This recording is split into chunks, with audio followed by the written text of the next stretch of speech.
السلام علیکم نو صاحب شه جوړ وعلیکم. لږ تیز غږېږه سرتیری وروره و مهرباني وکړه د موږ د موضوع باره کې امریکایي اشغالګر د وتلو نه وروسته افغان ملت باید څه تدابیر ونیسي؟ مهرباني. تدابیر خو موږ تاسو ته پوښتنه کوو ملا صاحب نو خو وانه چې راځي نو عبارت څه تدابیر لري همداسې د ادارې څنګه اداره کوي د دې لپاره مو څه تدابیر نیولي دي کوم نه دي نیولي ملا صاحب؟ نو سرتیری وروره اداره کول خو دومره ګران کار نه ده، نو دومره به ګران نه وي. انشاءالله ادارې به اداره کړل شي. اوس الحمدلله امارت اوس هم اداره کوي. یوازې دومره فرق دی چې ګرد نظام د کمپیوټر دی ملا صاحب، هم د کمپیوټر کار به څنګه شي؟ نو کمپیوټر خو ما زده ده که نه، که تا نه وي زه خو ما زده ده. یو ته به دوه به نور عباره د ګردو خو نه دی ملا صاحب، همدا خو ډېرې ادارې دي خو ډېرو زده ده سړی په امارت کې. کمپیوټر خو د دوستم هم نه اوس دغه د لومړی مرستیالو احتیا ده کمپیوټر خو د پنجابیانو خبرې پرېږدم. زه سمې پوښتنې کوم ته د پنجابیانو خبرې شروع کړې. سرتیری لالا نو خو کمپیوټر اختیار درته وي. کمپیوټر خو ټولو نه وي زده که نه، اوس دوستم نه و زده، جنرال و.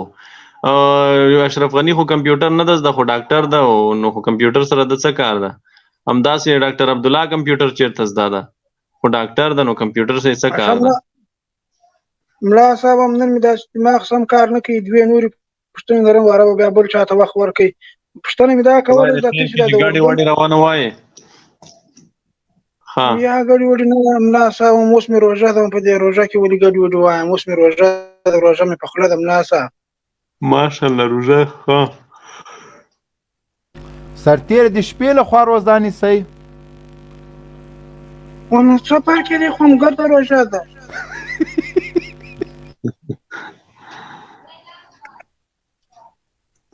دی به چېرته په بل هېواد کې وي، زه وایم اروپا خواته خو نه یي. یا هم په دغه سپېره بولده کې ورته ناست یم ملا صاحب. رښتیا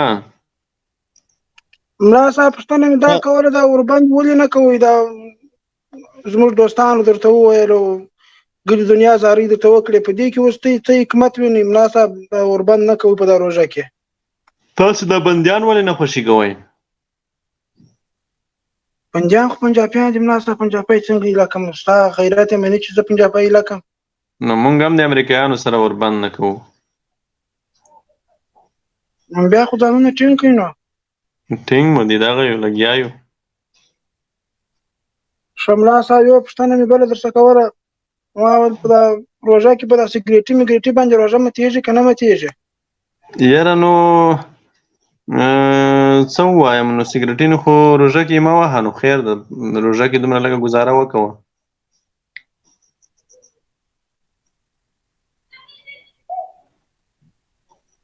سر دې خلاص شو؟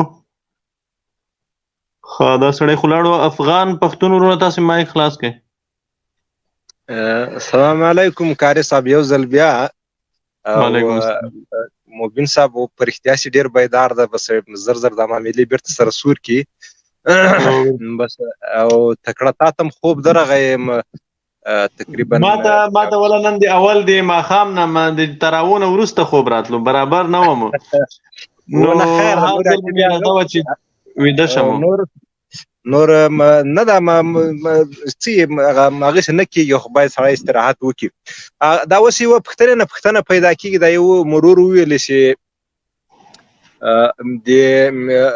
د ملي اردو د امریکایانو په اوږو ټوپک ایښی و، د طالبانو پسې راخیستی و، نه ده؟ دا د دې وضاحت په خاطر باندې چې که دا داسې وویل شي چې اوس دا خبره خو له هغې ځایه که چېرته لاړ شو هغه ته چې هغه د اسامه په وخت کې که چېرې دا اسامه هم امریکایانو ته په هغه ټیم کې سپارلی وای، نو خو له سره به د امریکایان راتله افغانستان ته، د تاسې نظام به برقراره و، تاسو به تر اوسه پورې وي. خو په هغه وخت خو دا کار ور نه که، دا فرصت د ما په خیال خو تاسو هغو ته برابر که چې هغه دلته راسي او مثلا افغانستان باندې تعرض وکړي، افغانستان ته را داخل سي له ټانک او له توپه سره، نو دغه هغه به موږ دا چانس دی ته پلاس ورکړی که ملي اردو به دا هغه په غاړه توپه کیښی ورخلې به طالب سي سوی ده. نو دا کیسه خو له هغې ځایه نه ده که چېرې دا اسامه موږ په لاس ورکړی وی دا میلمه موږ په لاس ورکړی وی دې مشکلاتو سره موږ مخ سوي وو. افغان صاحب ګوره یو دا د موږ تاسې مطبوعاتي او میډیایي خبرې دي، یو هغه خبرې دي چې هغه واقعیتونه او حقایق دي. امریکایانو افغانستان ته راتګ طرحه چې وه دا ډېره پخوا جوړه کړې وه. دا د روسانو د راتګ په مهال دوی جوړه کړې وه. کله چې روسان افغانستان ته راتلل د هغې وخت نه دوی په افغانستان کې په دې لګیا وو چې د روسانو د وتلو نه وروسته دوی څنګه به وکولی شي چې افغانستان ته راشي. دا د اسامه بهانه وه، اسامه موضوع نه وه. دلته د اسامه په موضوع د دوی سره خبرې وړاندیز وشو دوی ته امریکایانو ته. هغه خلکو چې د خبرو وړاندیز یې کړی و هغه خلک ژوندي دي، نن هم کابل کې دي. تاسې د هغوی سره خبرې کولی شئ، هغوی ژوندي دي. اسلامي امارت هغه وخت کې دریځ هم دا و، موقف یې دا و چې امریکایانو ته غوښتنه دا وه چې تاسې راشئ موږ سره خبرې وکوئ. که د اسامه په خلاف یې تاسو سره اسناد وي موږ به یې په خپل هیواد کې محکمه کړو، که نه دغه اسامه به موږ به دریم اسلامي هیواد ته ورکړو، هلته یې تاسې محکمه کوئ. خو تاسې خو موږ ته اسناد او ثبوت راوړئ. او په هغه وخت کې هم چې اسامه یا د اسامه چې څومره ملګري دلته په افغانستان کې اوسېدل د امیر المؤمنین له لورې او د اسلامي امارت له لورې په دوی باندې بندیز و. د دوی سره بیعت د دوی بیعت په دې شرط منل شوی و چې د افغانستان د خاورې نه به دوی چاته ضرر نه رسوي. دا ټول هغه خلکو ته معلومه ده چې په هغه وخت کې وو په امارت کې وو. د امارت دغه اوسنیو هغه خلک چې اوس هم په کابل کې دي د امارت هغه وخت کې د خارجه پالیسۍ مشران وو. متوکل صاحب د وکیل احمد متوکل صاحب دا یا نور کسان دي، هغوی نه تاسې ورشئ پوښتنه وکوئ.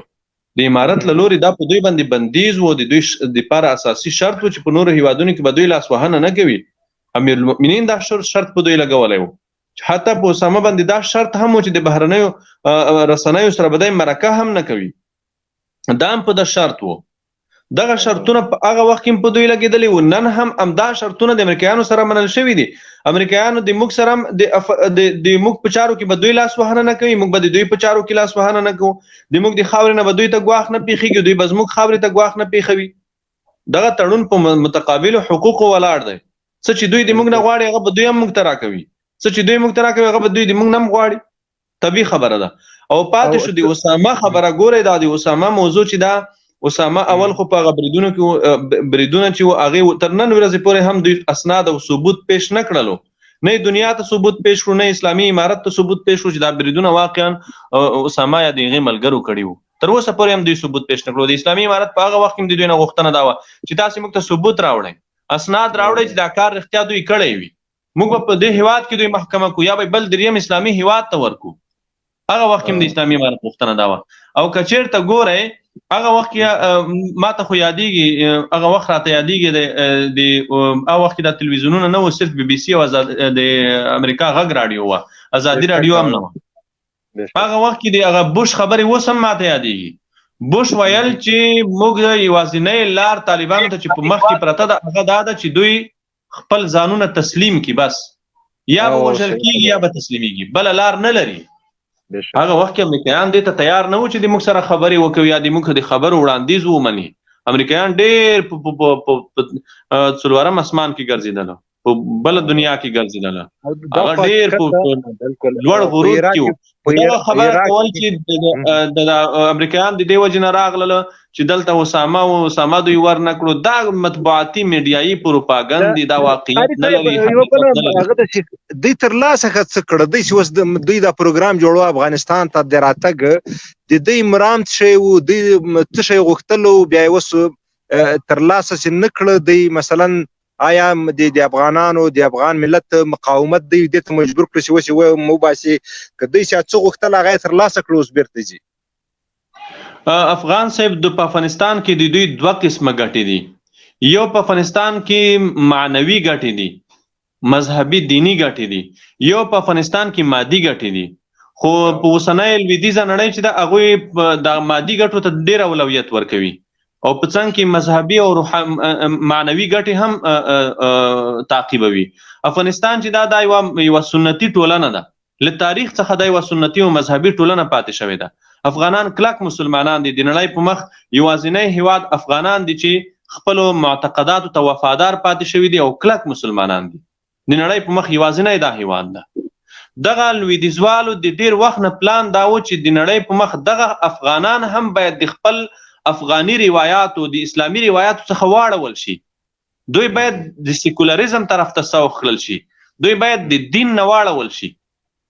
یو خبره او چې امریکایان راغلي دي له هغه ورځې نه تر نن ورځې پورې تاسو وګورئ په کابل کې د کابل په اطراف په ښارونو کې د نصرانیت او عیسویت منظمې دعوت روان ده، منظمې مؤسسې دي چې هغه دغې دپاره کار کوي، خلک عیسویت ته واړوي او ډېر افغانان اوښتې هم د عیسویت په کابل کې دوی مرکزونه هم شته، تاسو ته هم معلوم وي شاید. او دویم مادي ګټې دي. ګورئ افغانستان داسې یو هیواد ده چې افغانستان د یو بند صندوق په څیر ده. دلته نه د سرو زرو خواري شته، نه د المونیمو خواري شته، نه د ګازو خواري شته، نه د نفتو خواري شته، د یوه شي خواري هم نشته. او د افغانستان یوازې اوسپنه د تریلیونونو ډالرو ده، د څو تریلیونه ډالر یوازې اوسپنه ده.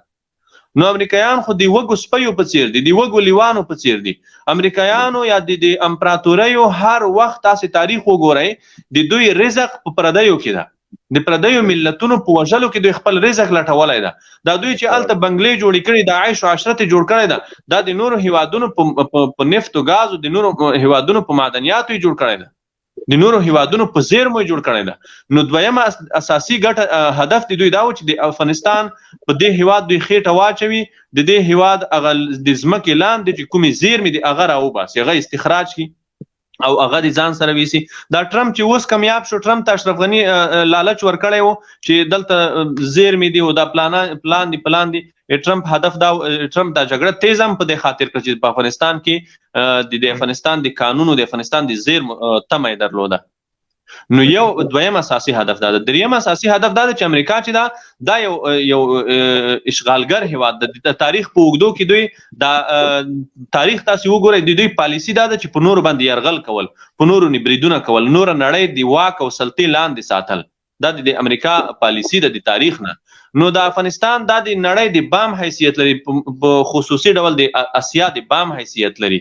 دلته د دې ځای نه چین کنټرولیدای شي. چین مخ په وده روان ده، یو داسې هیواد ده چې په راتلونکي کې د امریکا سره اقتصادي ځواک ده د امریکا په مقابل کې. روسیه هغه د راپورته شوه، روسیه اوس بیا د حالت نه راوځي، دغه د نړۍ اوس بیا دوه قطبي کېږي، درې قطبي کېږي. نو روسیه په خپله یو ځواک ده، په څنګ کې ایران ده، داسې د دې ځای نه نور هیوادونه کنټرولول دي. دغه د دوی اساسي هدف دا و. دغه درې اهداف امریکایانو په دې خاوره کې ترلاسه نه کړی شول. امریکایان د دې دپاره نه و راغلي چې 20 کاله وروسته به دوی وځي. امریکایان دلته د ټول عمر دپاره راغلي و چې دوی به د ابد دپاره په دې خاوره کې وي.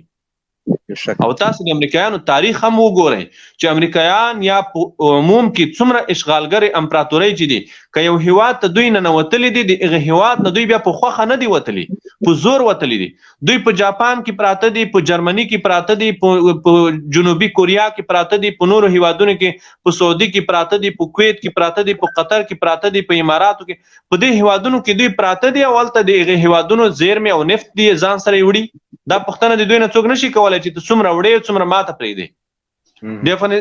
د خلیجي هیوادونو د بندرونو نه، د کانالونو نه دوی تیل تیروي، هغه هلته دوی نه څوک پوښتنه نشي کولی چې دا ته چېرته وړې او څومره وړې څومره ماته پرېږدې. کوم هیواد ته چې دغه اشغالګر نه نوتلي دي، د هغې هیواد نه بیا په زور ایستل شوي دي، خو په خوښه نه دي وتلي. دا دوی تاریخ تاسې وګورئ. نو د افغانستان ته چې دوی راغلي، دوی به د دې ځای نه په زور وځي، په خوښه نه وځي. روسان چې دلته راغلي وو، روسانو هدف هم دا نه و چې دلته یو څو میاشتې تېرې کړي یا څو کلونه تېر کړي. روسانو هدف دا و چې دغه خاوره کنټرول کړي، د دې خاورې نه دوی هغه ته ځان اوبو ته ځان رسولو، د هغې ځای نه امریکا او اروپا ته ګواښ پېښولو. او دا د امپراتورۍ اهداف دي.